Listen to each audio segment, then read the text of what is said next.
Welcome to today's episode of Table Talk with the Mercer County ESC. All right, welcome back to our podcast. It's been a hot minute. We have been on the road, living out of our car, no lie. It's true. My last date on my calendar yesterday, like my little tear off calendar, was November 11th. Today is really? November 26th. Wow.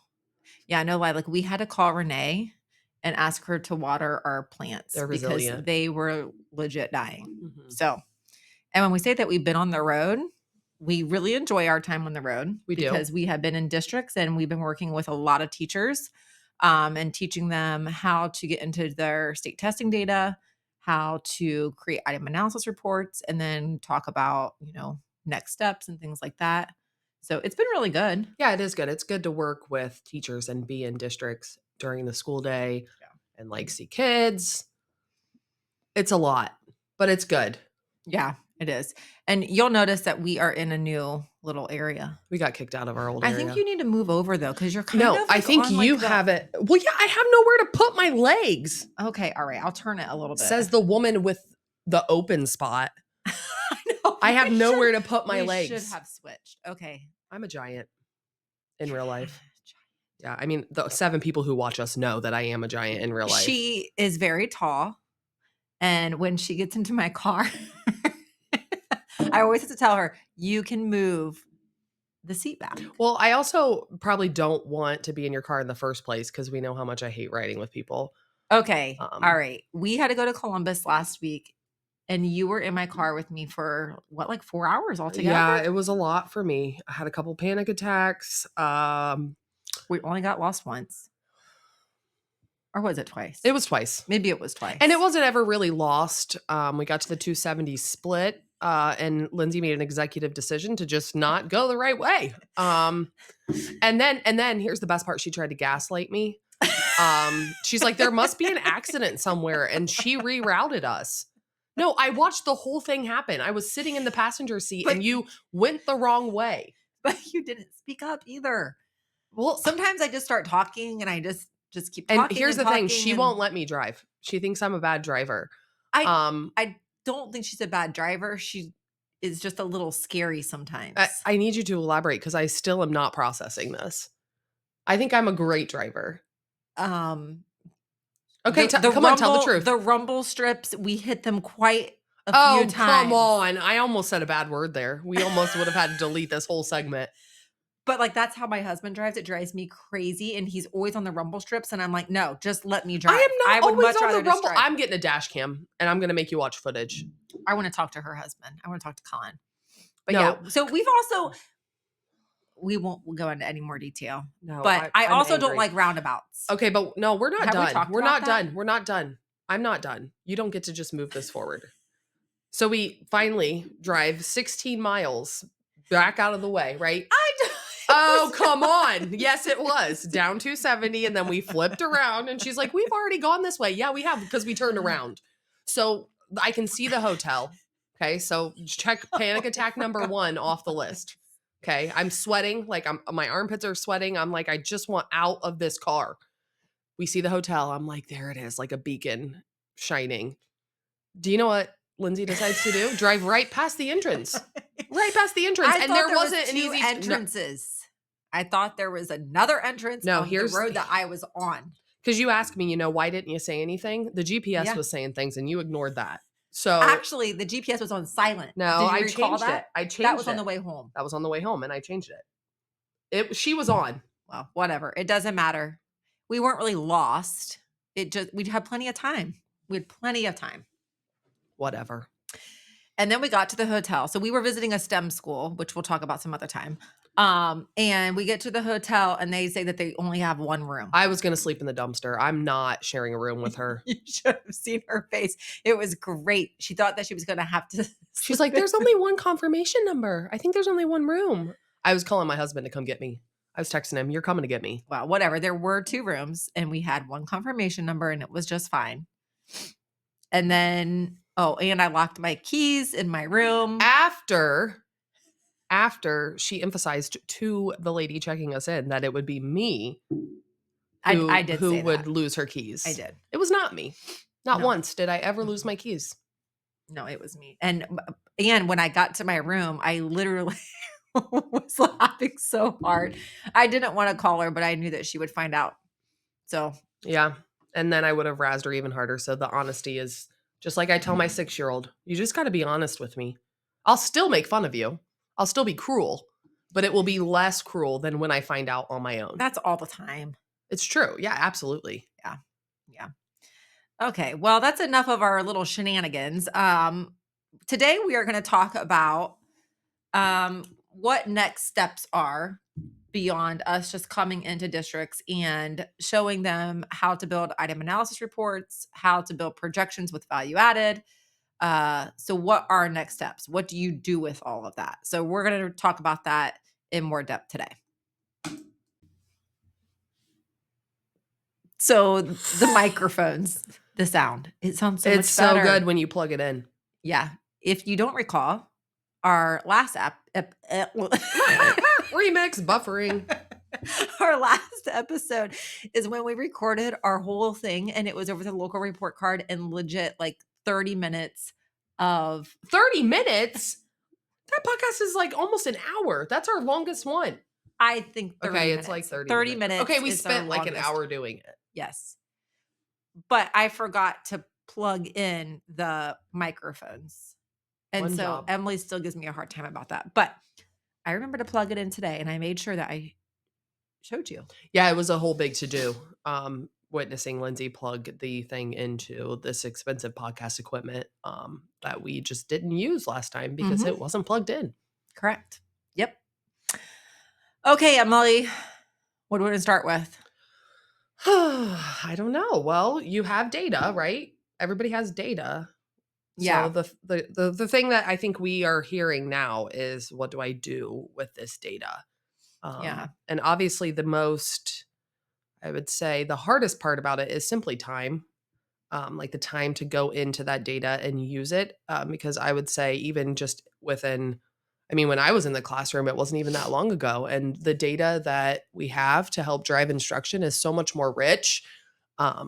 So if there are ways to utilize that to meet kids where they're at, that's kind of the next steps for teachers.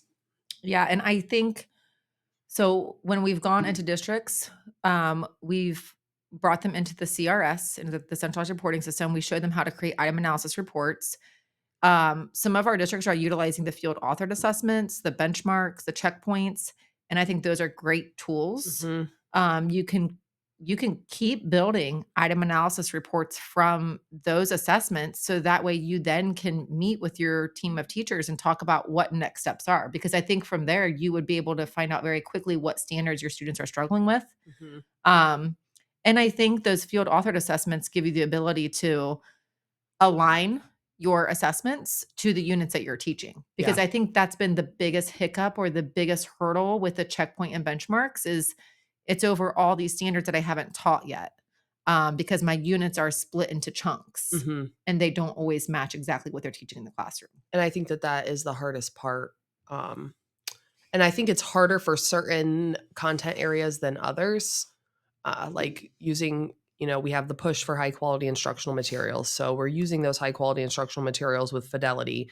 But then we also have that standardized test at the end of the year that we want to make sure that kids have been exposed to the language and, the platform even that it's on. And so those field authored and readiness assessments are a great way to give students some exposure to that as well, because we know, just like as adults, when I have a presentation to do, or well, this isn't actually what I do, but I think this is what most people do. You practice, right? You practice in the setting, right? You practice what you're going to do, how you're going to perform. So giving students an opportunity to kind of, like I know my 3rd grader was so stressed out about the state test this fall. And I think it has nothing to do with the teachers. It's just, I think just the culture of a test, like it's just scary. And so it's almost like monsterizing the test when they're getting into it multiple times. It's like, oh, this is just another day in the portal, taking the test. So I think that that's a helpful piece for students as well. Well, and I know we have talked about this with some of the teachers, and you have a 3rd grader, I have a 3rd grader, and when Kari took her state test, the number one thing she was worried about was, getting a good breakfast, because that was going to make her absolutely do the best on the if test. your kids don't do poorly, or if your kids do poorly, they probably didn't eat breakfast. So I had to make sure we were up early. We had breakfast. And that evening I came home and asked her how the test was. And she was like, it was so easy. And then she told me she had to do her writing, but she couldn't remember what she had to write about, which that's not good. And then she tells me it has to be 5 paragraphs. And if you were to watch her type one sentence, do you know how long that takes? Yeah. So I think just exposure to the technology portion of it is really, really important. And at the high school level, we were talking with one of the teachers where we take them into the test blueprint and this test specifications, and it talks about the different item types. And when it said hot text, they were like, what's that? And that's when the students are highlighting, from a paragraph. And if students aren't used to highlighting on a computer, that's a barrier. Yeah. And it looks different on a Chromebook. Oh my god. Oh my god. We're struggling. It looks different on a Chromebook versus, a desktop computer versus whatever medium students are using. It can look differently, and some of those tools can look differently. So I use this analogy all the time, but we practice on regulation size fields with regulation size hoops, so that at game time we can perform.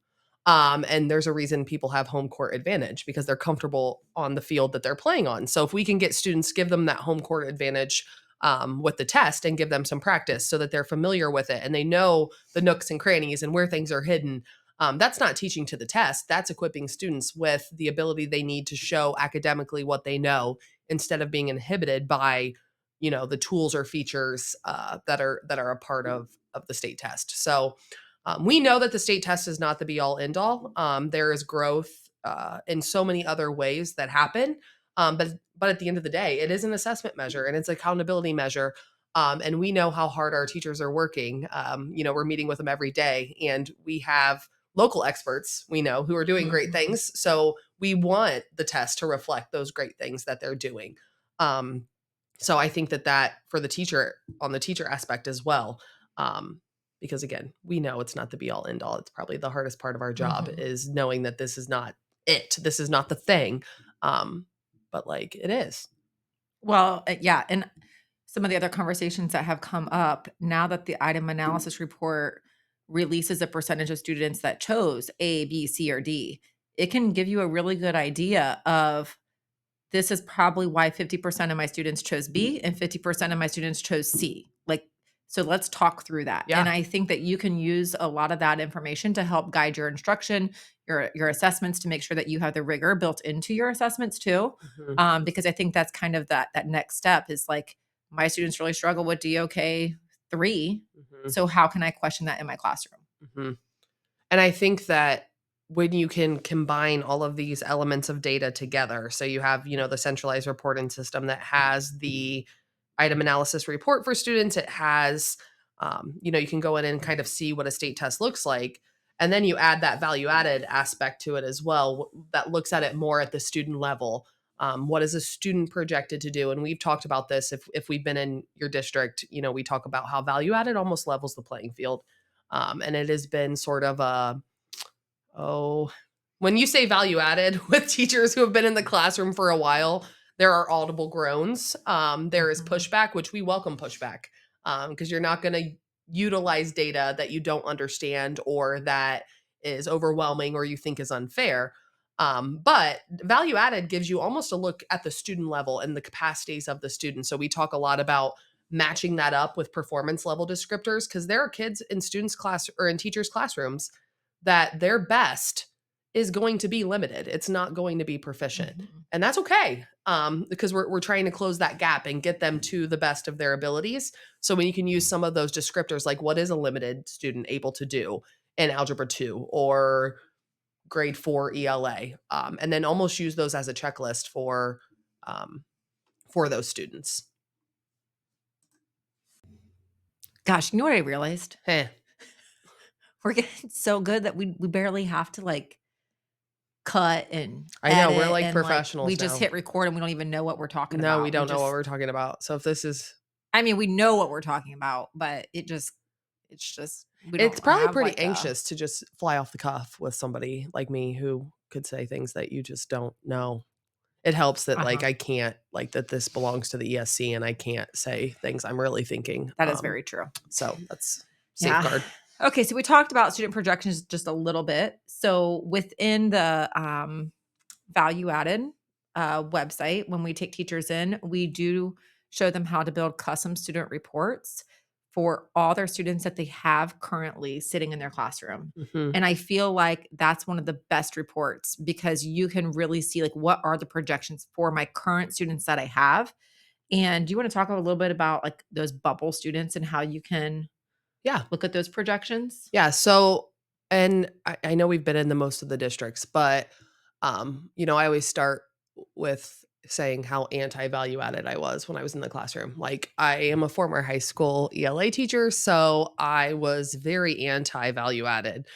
And I learned when we went to SAS University, just sounds like Monsters Inc. It is. And that's how it felt too. It was like it really was. It was like a fever dream being there. It is. Like honestly, like if you were to look it up. It's in North Carolina. It looks like it is like a university. They do data for like Nike and I think the military. Like I walked there the one day and I remember that. You're lucky you didn't get like assassinated when you stepped on the campus because they like checked our badges getting on the bus. Yeah. Yeah. No, they stop you. You have to have like all these forms of IDs. Like I didn't realize that when I was walking there. No, that's dangerous.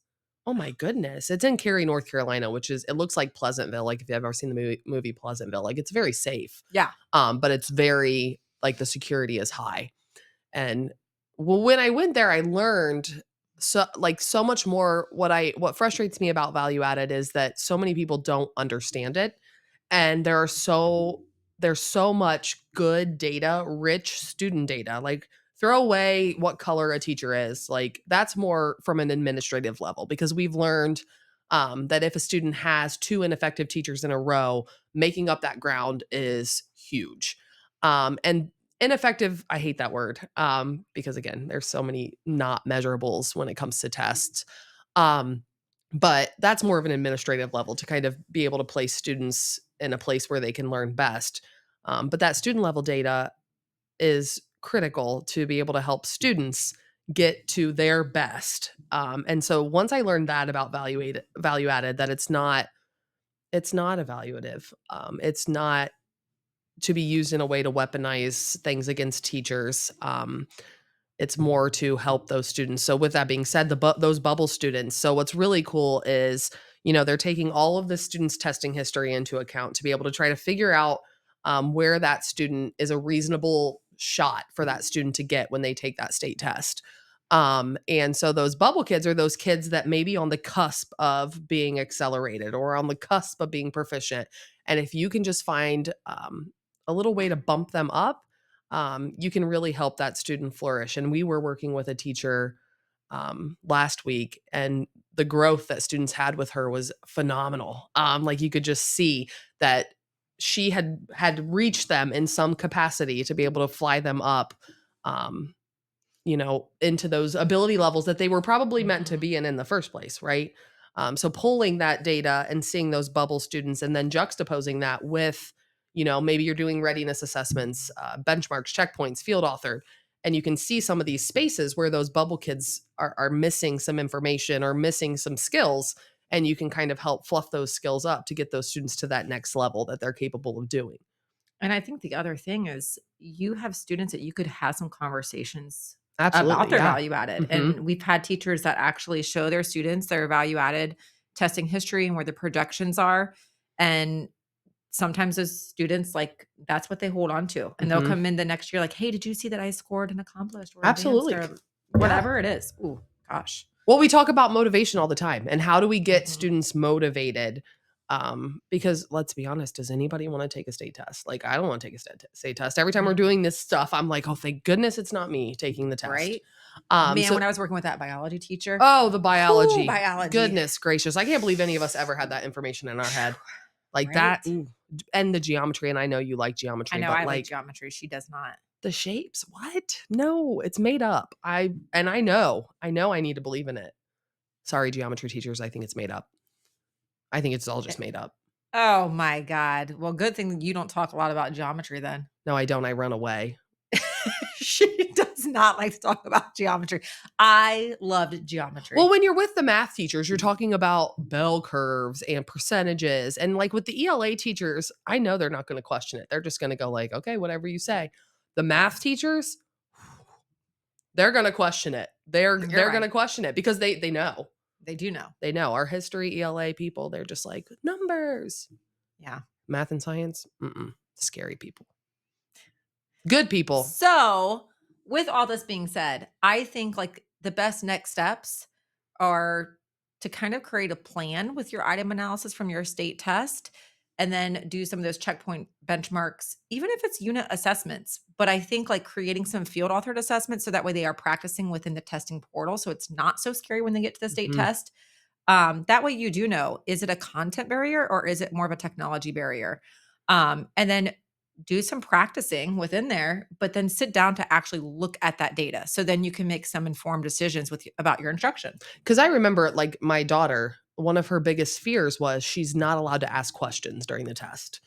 And so I think giving them benchmarks and checkpoints and field authored and giving them that opportunity to, hey, you can ask me right now. Like if there's a piece that you don't understand or something you don't know how to manipulate, you can ask me and I can help you. So that you're kind of taking away some of those anxieties that those students have when they're entering that state test, because they feel like it's like Fort Knox. There's nothing we can do.